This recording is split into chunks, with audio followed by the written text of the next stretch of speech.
Welcome to Watching the Throne. A lyrical analysis of, let me check my computer really quick. Okay, it's working. Kanye West. My name is Chris Lambert. My name is Travis Bean, and I'm a very embarrassed person today because Chris and I just recorded about 50 minutes of a podcast episode for this show. And at the very end of it, I realized that I had not been washed in the blood and had committed a very terrible mistake. Yeah, all of our deep insights and realizations about Wash Us in the Blood gone down the drain. But now I'm asking the Lord to wash me in the blood.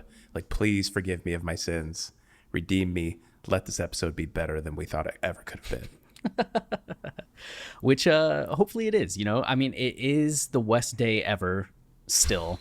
So I think we're gonna be good. But this is exciting. We have a new Kanye song, the first of 2020, and in a lot of ways it feels like a return to a scope and scale that maybe we hadn't gotten from Kanye in the last few projects. I feel like there's a lot of excitement right now. Yeah. And you said this is the first song from Kanye in 2020. As far as I'm concerned, it's the first song of 2020. I've still been a couple jams, but yeah, I feel like this is what I've been waiting for. I haven't been this excited. I've heard some catchy songs, where I'm just like, that's fucking catchy, but not anything like this where I'm like, whoa, what an experience. Well, it's been a while since we got a single ahead of an album from Kanye, period. Like, Yay, Kids See Ghosts, Jesus is King. Like, we got all those songs day of. You have to go back to 2016 for the Life of Pablo to when we got a song like before an album came out. Like, this is fun. What did we even get before Pablo came out? Was it just Facts? Oh no, we got Facts, Real Friends. Yeah. No More Parties in LA, 30 Hours. 30 hours, yeah. So, Yeah. like a third of the album.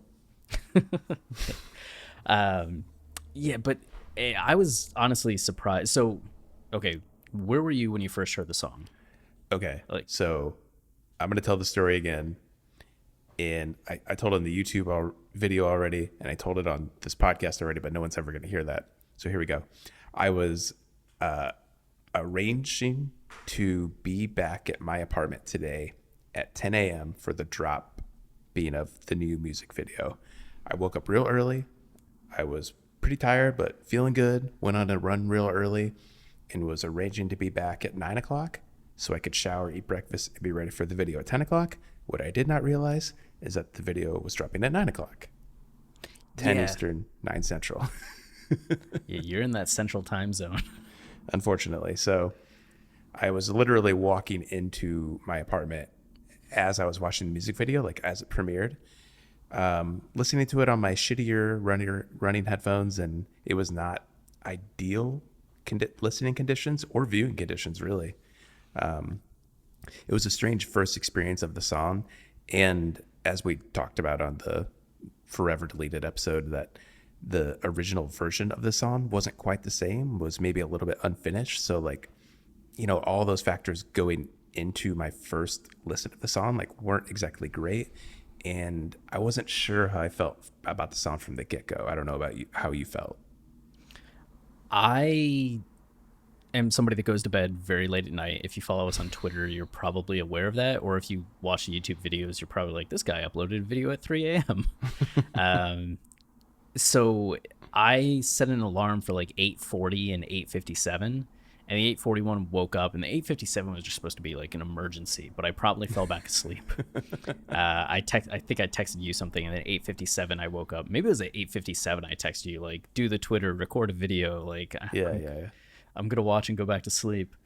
And it almost felt like a fever dream, just because the music video is so eclectic and such a barrage of images that part of me was like laying in bed still with the covers kind of like pulled up over my head, looking at my phone, just being like, what am I watching right now? And the music itself is kind of trippy and like, I don't know if atonal is the right word, but it just was sending me for kind of a little bit of a ride. And I liked what I was hearing and seeing because it's very striking. It just wasn't, I wasn't sure what to expect. Yeah. I mean, it's striking from the get-go because, like, we should know this about Kanye at this point, that he never every time he makes new music, it doesn't sound like anything else that he's made. Like he's always reinventing himself. But I think both you and I had this expectation of whatever Wash Us in the Blood was going to be, it was going to sound like Jesus is King, because we think of Kanye, he's trending toward gospel music. He's finding his faith again, his connection with God. Like he's just on this kick now, and he's going to make music like we heard in Jesus is King that adheres to gospel, like is its own thing, but generally adheres to what gospel music is as we know it to be. That is such a stupid assumption, because of course the song is nothing like anything on Jesus is King. Like the closest thing it comes to is like the production on Closed on Sunday, but even then it doesn't really sound like Closed on Sunday at all. Like there's a general like lightness to Closed on Sunday that really is not present in this song. Like this song is synthy, I don't know about grungy, but like kind of chaotic. Like it definitely has those Yeezus vibes, and everyone seems to be pointing that out. Like everyone recognizes that there's like an aggression and like a brooding, caged anger that's like within this song. Yeah, you talk about Closed on Sunday, and Closed on Sunday, there is like a similar like tone to both songs, like literal like sonic tones, not like emotional tones. But Closed on Sunday really does feel like you're walking through an enchanted woods, and it's maybe a little scary, but there's like fairies about kind of going around, and you're like, what is this? But not that there's like a witch or a monster in the woods, just like they're magical creatures, but not anything like quite as dangerous. It almost feels like if you took Closed on Sunday and Sella and rammed them together and then brought in Yeezus. Right. And I was comparing it on Twitter to having that same edge that On-Site, Feedback, Freestyle 4, and there was one other one, all kind of share with this little bit of that grungy intensity. But I think, yeah, we were talking about, well, it's gospel music. Like Kanye's a gospel artist now, but I feel like he's actually redefining himself to, it's not gospel music, it's biblical. And yeah, that's the big difference to me, because while the gospel takes the praise portions of the Bible, I feel like the Bible itself isn't that, right? There is praise, but it's also a very dramatic some dark shit. Yeah, book. Like there's murder, there's war, there's battles, there's like all the negative aspects of humanity countered by these brilliant aspects of humanity and what God offers and all of that. And on Jesus is King, Kanye stuck a bit more towards the gospel aspect of things, but he's such an epic artist overall, and I think really drawn to the darker aspects of not just like the human soul and psyche, fame, but also darker iconography and more of the epic quality of those things. So it makes sense in hindsight that he would be drawn to not just the gospel elements, but the biblical elements, and be bringing in that tone to where this song's essentially like Book of Revelation made into music. Like a roaring lion walketh about, seeking whom he may devour. Like that's such a biblical way to open this song, and the blood raining down on everybody, washing over them. Like that's that epic Kanye shit that I think is amazing, and he's taking the Bible and gospel and doing Kanye things with them. Yeah, and honestly, when you really think about it, and you don't just think of like the surface aspects of gospel music, when we think of Kanye's journey over the past few years and him quoting Bible passages and the way he's altered the way he acts, like the way the energy he's putting out in the world, like it really isn't surprising that this is the direction Kanye's gone. Like when the Bible ultimately is this tale of humanity, like you were listing, like the good and the bad of humanity clashing and like what the result is. And everything about this song seems to be channeling that, from the music video to like the lyrics to just the general sound of it. Like the music has all these images. It starts off an image of people battling police, or there's like some sort of verbal confrontation going on, and eventually it filters out into like people dancing and having fun, but also people like fighting each other. and people driving cars into each other. Like there's like general chaos going on, and it's getting at this idea that like chaos from the top eventually filters out to chaos throughout society. And what happens to people when like there's oppression and when there's, you know, when the legal system and the government is working against you, like all of these things that happen to the world. And ultimately, like, how do you fix it? Like, well, you look to God. Like, God is the savior. God can redeem us. God can guide you. And I think that's the energy Kanye's on, where, you know, back on Jesus, he crafted this character who thought he could fix the world. But now that Kanye's given up his ego and given up that Jesus side of himself, like he's looking to God now and asking God, like, can you wash us in the blood? Like, can you fix us? It's a very different energy, and I think that gets at what the title of the album probably alludes to, God's country. Like God's country could allude to his home, like the Wyoming, the micro, but also the macro, like this world that's resulted in what's resulted from everything that's happened. And Kanye himself, like trying to like maneuver within that and thinking like, what can God do to help us? Yeah, there's something larger than just Wyoming, right? When Blake Shelton sang God's Country, it Mm-hmm. was a song about like Wyoming or just that area in the landscape and the beauty of that land. But I think when Kanye's using God's Country, as you just said, he's getting at much more the macro, at the societal, and looking at maybe a bit of the tension between what this is supposed to be and what it has become. And how do we get back closer to the ideal than where we're at right now? Yeah, which is interesting because, I mean, of course, Kanye's always thinking about the macro. Like he's always thinking about how he can help people and how he fits into the world. But the last three albums, Yay, Kids See Ghosts, Jesus is King, like they're pretty micro albums. Like they're very intimate, internal journeys that we're experiencing. Yeah, and for him to finally zoom back out, that's something that I feel like I've said a lot on the show, but that Kanye tends to like explore the micro and then take what he learned and go macro with it. Like you look at College Dropout and Late Registration as him kind of gaining some perspective on releasing albums, like perfecting that pop sound, and then he throws out Graduation, which just kind of Mm-hmm. takes that to the next level of stadium music, right? This isn't just Mm-hmm. radio music, this is stadium music. And then he reduces back to the micro with 808s and Heartbreak and goes very minimal again before coming back with My Beautiful Dark Twisted Fantasy, which is much more macro. Back to Mm-hmm. Yeezus, which is micro, to Life of Pablo, which is macro. Then you start into Yay, Kids See Ghosts, Jesus is King. It feels like we're due for Kanye to finally go maximal again, macro again. Yeah, it's interesting. I mean, you can never predict what direction Kanye's going to go, but that does seem to be the case.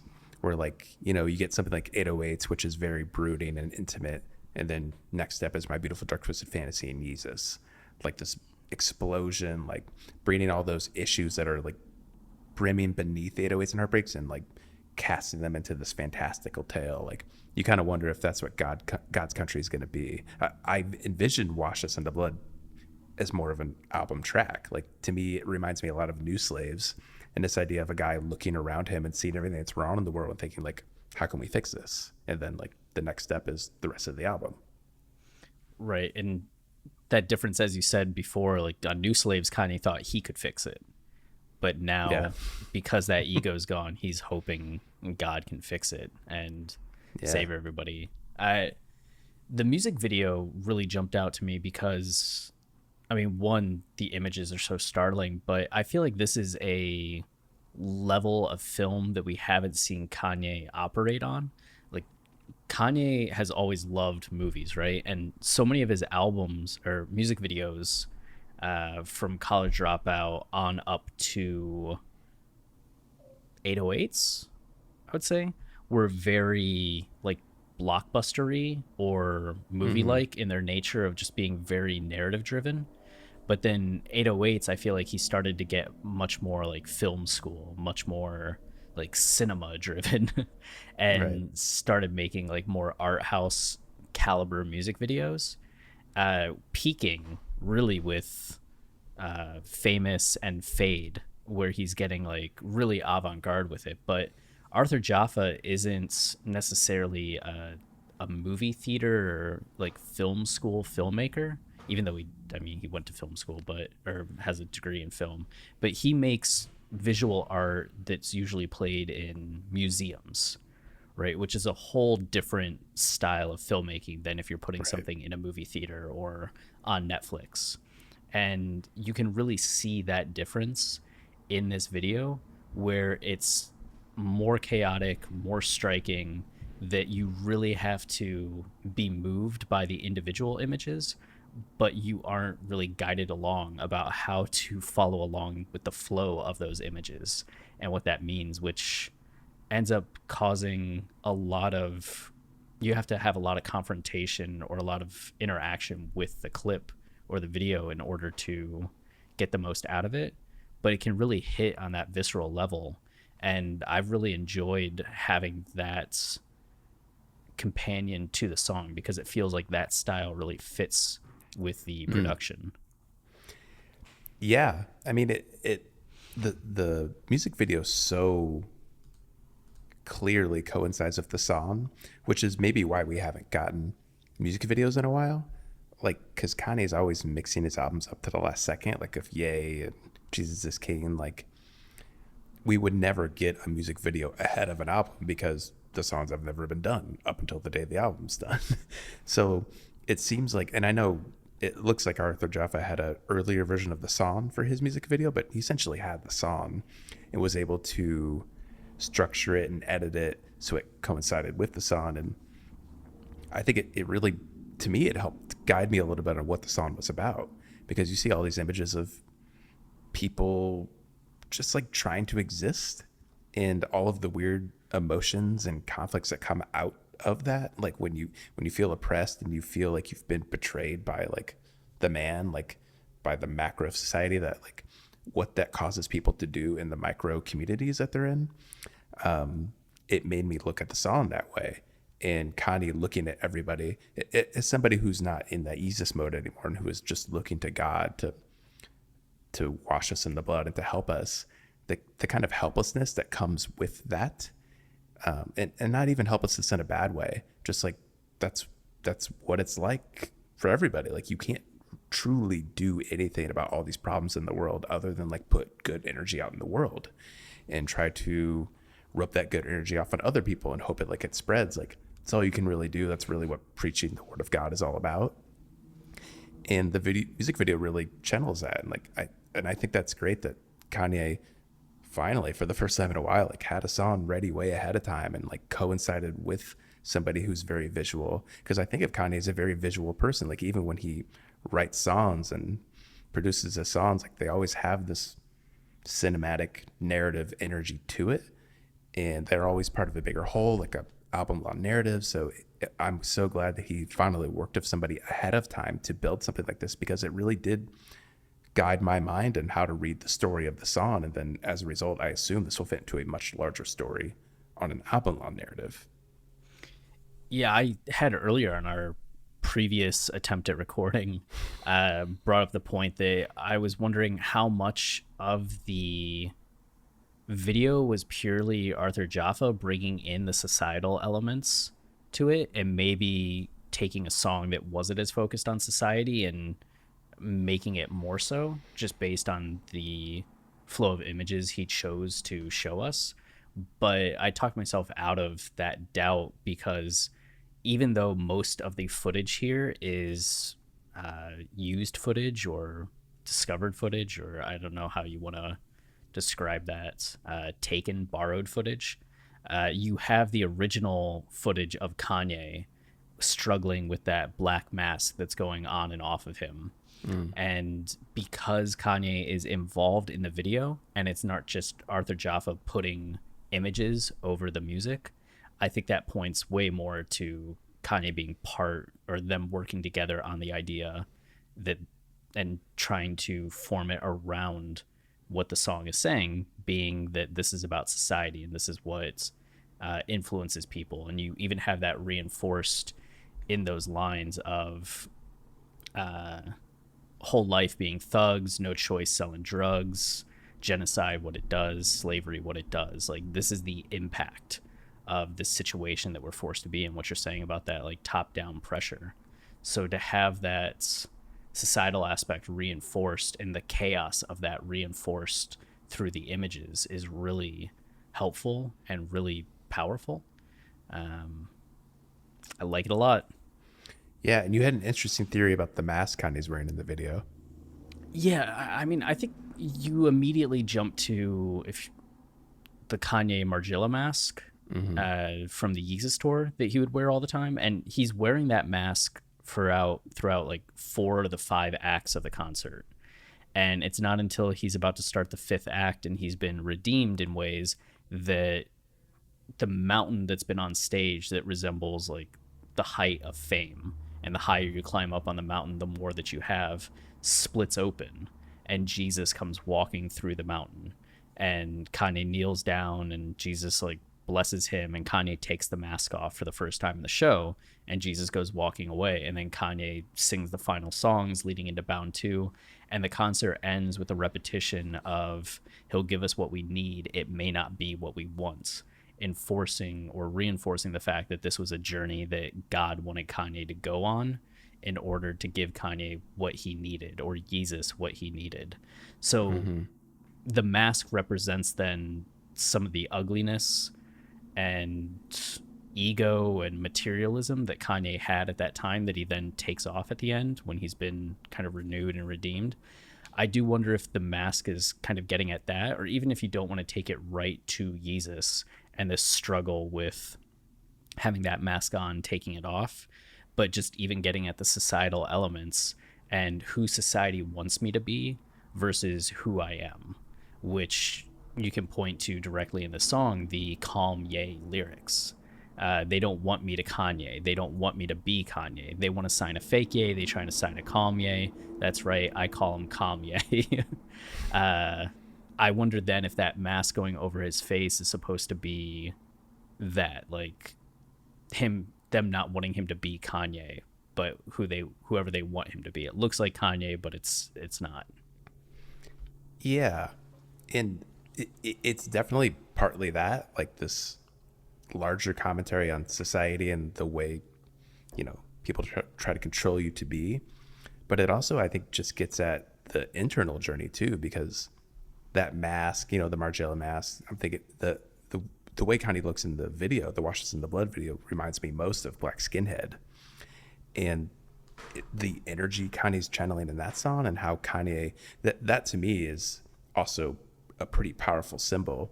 The idea that the mask is washing away in this Washes in the Blood video, that Kanye isn't just saying that he's not going to be controlled by people, that he's not going to be this person. Like, he's also looking internally, saying, like, I'm not going to be Jesus. Like, I'm going to give myself over to God. I'm going to relinquish my ego and not be the one that tries to control everything in society and tries to fix everybody. Like, I can't fix anything. Like, I have to give myself over to God, and I have to ask God to help us. Like, I have to get people to look to God to help us. I am just part of this bigger whole.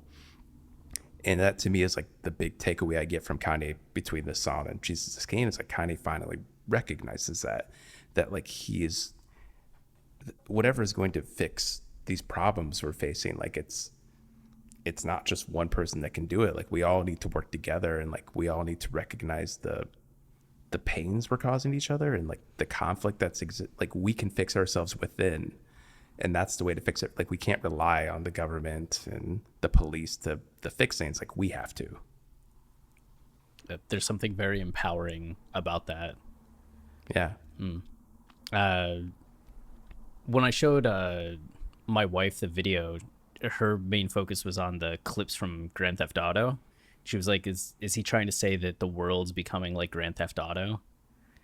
Which really gave me pause, because it is curious given the fact that Kanye has talked about the simulation, right? Mm-hmm. And that we're kind of in a simulation. Here you see almost a simulated face going over his own. I do wonder if there's a little bit of that video game element, and like people are treating like this world just like it's Grand Theft Auto, like it's a video game. You can just do crazy shits, and there's this is why we need to be washed in the blood to get everything kind of back to a different perspective. Yeah. Yeah, it's interesting. We'd have to get him on the show and ask him. That's right. Arthur, Kanye, hop to it.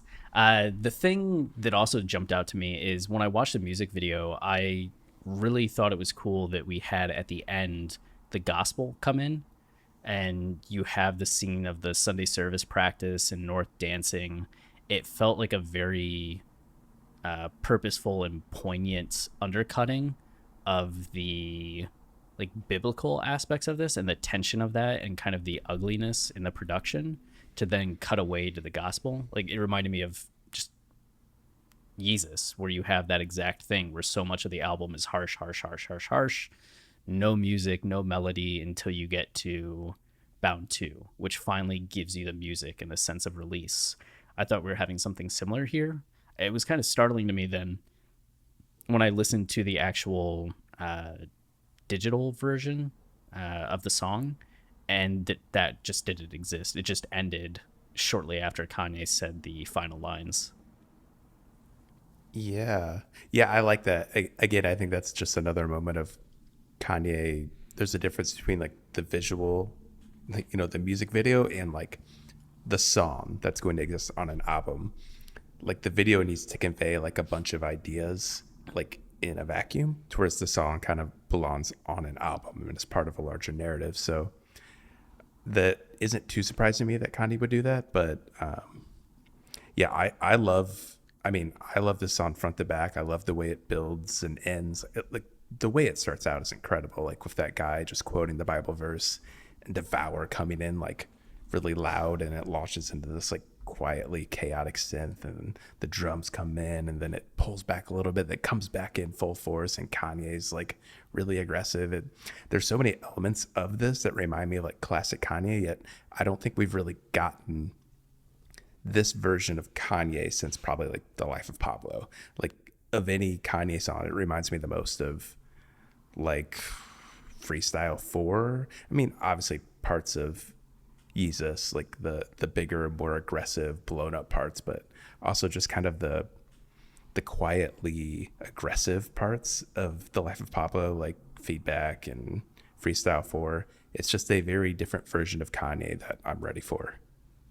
Yeah, very much so. Actually, the first thing it made me think of was God Level, which Yeah. was the unreleased song from late 2014, 2015. I think it was supposed to be the song for the like World Cup or Olympics or something. World Cup. And I remember hearing it in the commercials being like, "Oh, this is going to be awesome. Like, I can't wait." And then it never came out. And I feel like it has that same quality of the God Level, Piss on Your Grave, Slave Name kind of beats and style to it that Kanye never actually fully embraced. And to finally have that song come to fruition, it feels like a long time in the making, with Feedback and Freestyle 4 and maybe even Father Stretch My Hands Part 2 almost toying with the idea or implementing it but in a smaller way. And now he's finally turned it into this finished song that's really striking and really hitting. Yeah. Yeah, I think Kanye, yeah, he's definitely been trying to channel the energy for a while, but this does feel like the first time like he finished a song, which I think is the complaint a lot of people have about Kanye, is like a lot of his songs feel unfinished, or that like it never got to the place he wanted it to get to. Like this song's ready, like it's ready to go. Arthur Jaffa had it ahead of time. Like they, tinkered with it a bit, but like this to me sounds like a fully finished song. Like all of Kanye's lines are really clear. It's very dramatic. Like it has a very purposeful structure. Like I don't know. And we get Travis Scott. I mean, shit. Yeah. How'd you feel about the Travis Scott feature? I love it. I mean, I love Travis Scott, and I know people are complaining that they wish there was more Travis Scott, which I get, but to me, this is how Kanye uses features now, like unless you're Kendrick Lamar on No More Parties in LA, you don't get a full verse. Like even Clips's verse on Use This Gospel like is a like it's not like a shitload of bars or anything. This to me feels like a very purposeful use of a feature where Travis Scott comes in and like adds like an extra oomph to the song. Like it doesn't feel out of place. It feels like he comes in and he's saying like he's building himself up, and then he has like a few lines. And this is why I love Kanye, because he doesn't need somebody to be a full-fledged feature like we classically know hip hop features to be. He's using people the way he needs them. He's using people so that they help build the energy and story of a song, as opposed to like verse, chorus, guest verse, like the classic way. Like he's kind of minimal in that way, that he's just like using people what he needs from people. And I think it works for this song. Like I think Travis comes in like it's dramatic. He's talking about, execution in 30 states and how it can feel like the whole system is against you. It's like just enough for me that it works. Yeah. It was one of the things where I wasn't sure how the feature would be used, and I kind of forgot it was going to happen as I started listening. Like, and I'd obviously saw that it was featuring Travis Scott, but when he finally came in, I'm not typically big on end line ad libs, especially like the Migos style end line ad libs. They start to get really frustrating to me. But what Travis Scott does here with his ad libs that he has in the front half of this verse, I thought really slid in well with the production elements. Yeah. Like it was a softer aspect to it, or a more melodic aspect to the production that nothing else had. So he really like brought an energy that I thought caused the song to take on that extra glow to it.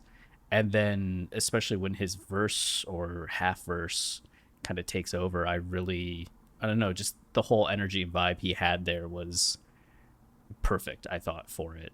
And puts a lot of emphasis then. I know people complain that it's short, but I think it also emphasizes then what he says. Like execution 30 states still execute. Like that's one of the most, I think, important lines in the whole track. Yeah. And again, I think it's at this point with Kanye, like his features are very purposeful and they're meant to convey something very specific. Like we think about Ty Dolla $ign and how he represents this kind of Yeezus energy on Ye, and like there's a storyline with Ty Dolla $ign's verses. Like there's so much more to people being on the way Pusha T's used on Feel the Love. Is that what that song's called? Feel the Love? Yeah. Why am I blanking on that? Like people come in knowing like that's what Kanye wants from them. Like here's the story, here's where you come into the story, and like this is what you do. I can only imagine that this is the same case of this song. Agreed. Oh, I think it's one of the things, I don't think we talked about it in this version of the recording yet, but the mixing on the actual single version or streaming version of the song is way different than the video version, which if people only watch the video, I can't imagine somebody's only watched the video and then listened to this.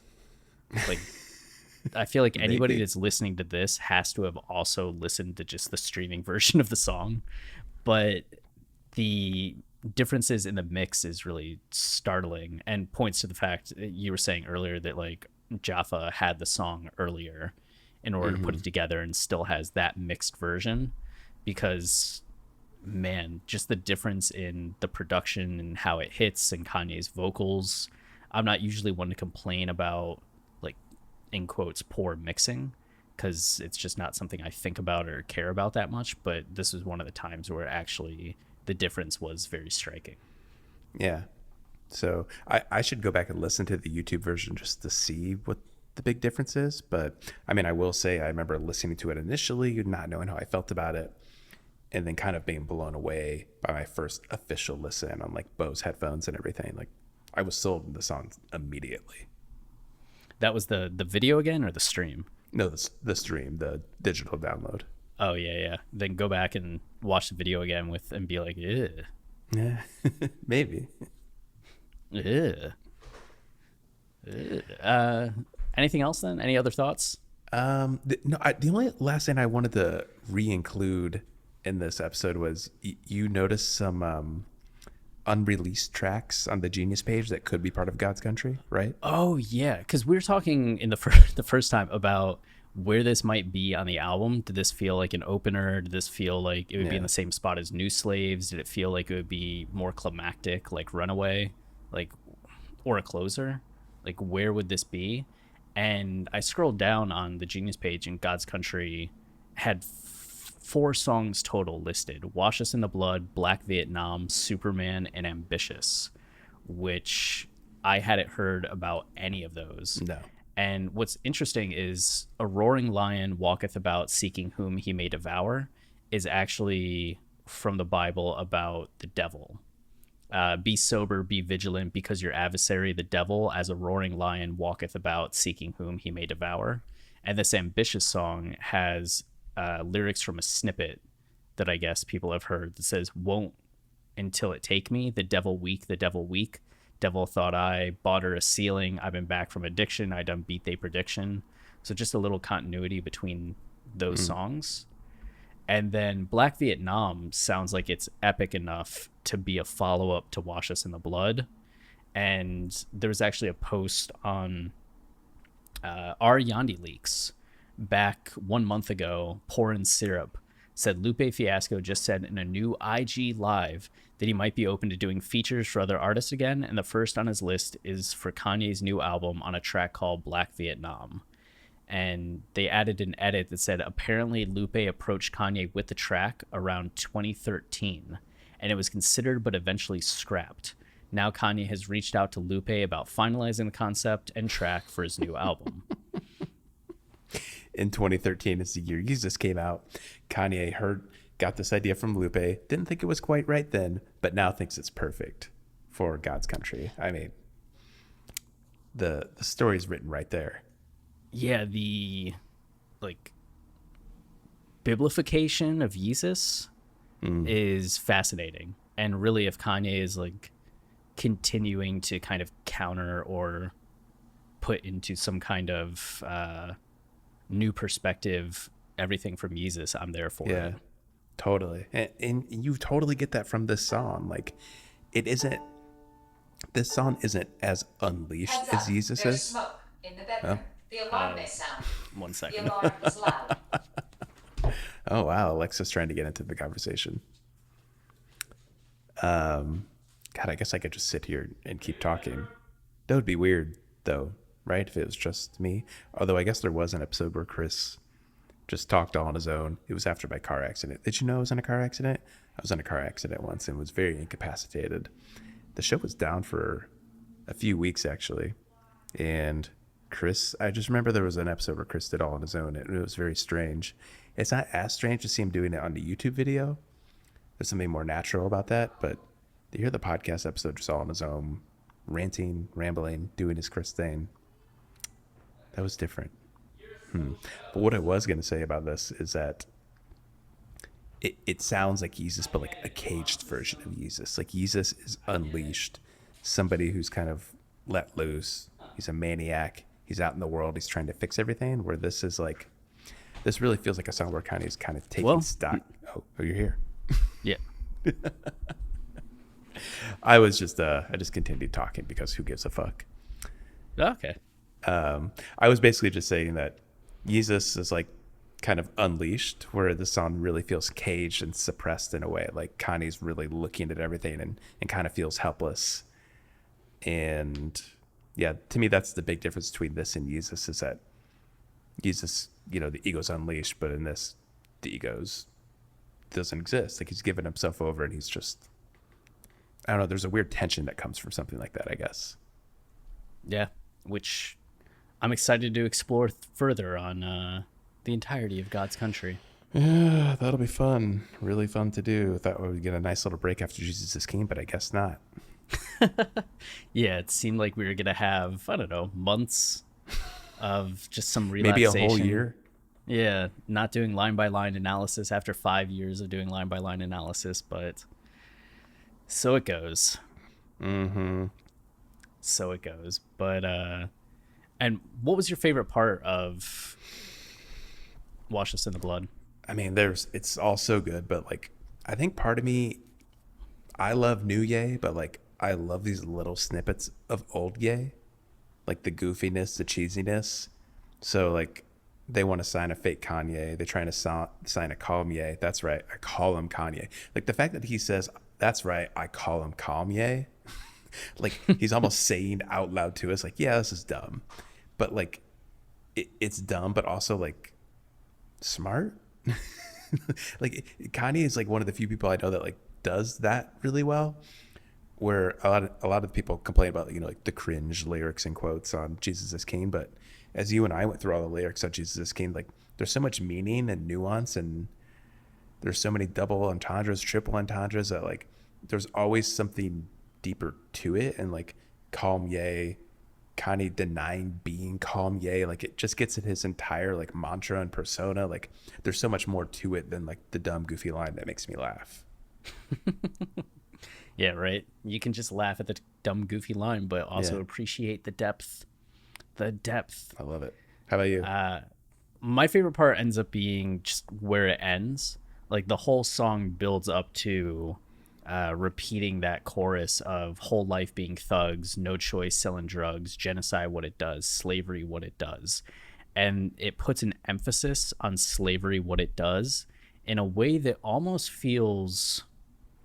I feel like redemptive is a weird word to use in this, because on the one hand, I think Kanye deserved criticism and flack for how he spoke at TMZ, but at the same time, I do think what he was trying to say was taken way out of context and misquoted over and over again, where he's trying to talk about slavery existing in America in some form for 400 years, whether it's physical slavery, mental slavery, financial slavery, like the slavery to materialism and all the stuff that we've praised him for talking about in terms of All Falls Down and New Slaves, and where it seems like society is at with power dynamics and the power struggle, and the classism that we have, and all this stuff that you can get into about capitalism, right?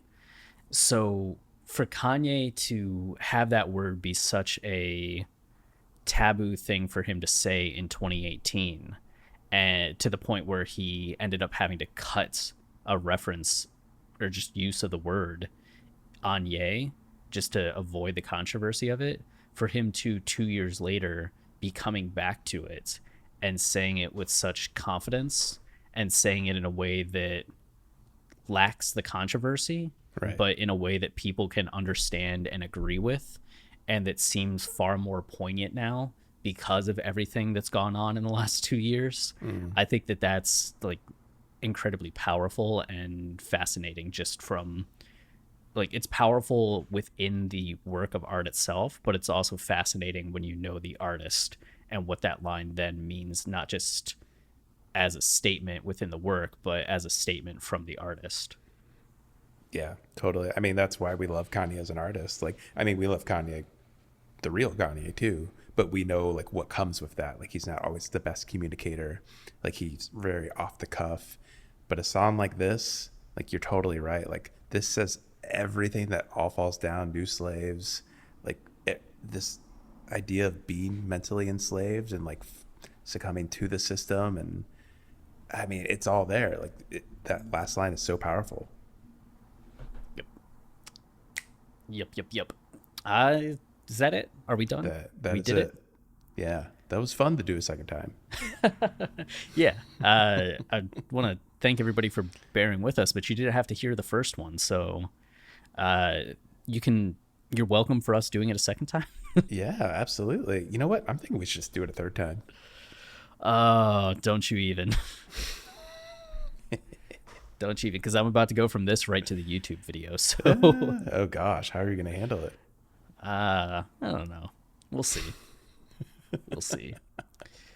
But we'll be back as there's more information, content, especially when God Country drops. You can stay tuned to us for all your Kanye podcasting content and insight and discussion. And if you can't wait for the podcast, you can find us at Kanye Podcast and at TL_Bean on Twitter, on YouTube, Watching the Throne Kanye Podcast. And you can also subscribe to our Patreon and get all of our old episodes as well as the mini seasons we're doing, with the current one being Kanye Hot Takes. Yeah. And me talking about Clay Z. Oh, yeah. Travis and Lauren have been doing Clay Z news, so you can listen to all that good stuff. Yeah. Okay. Well, stay wavy. Yeah, and keep it loopy. Remember to wash.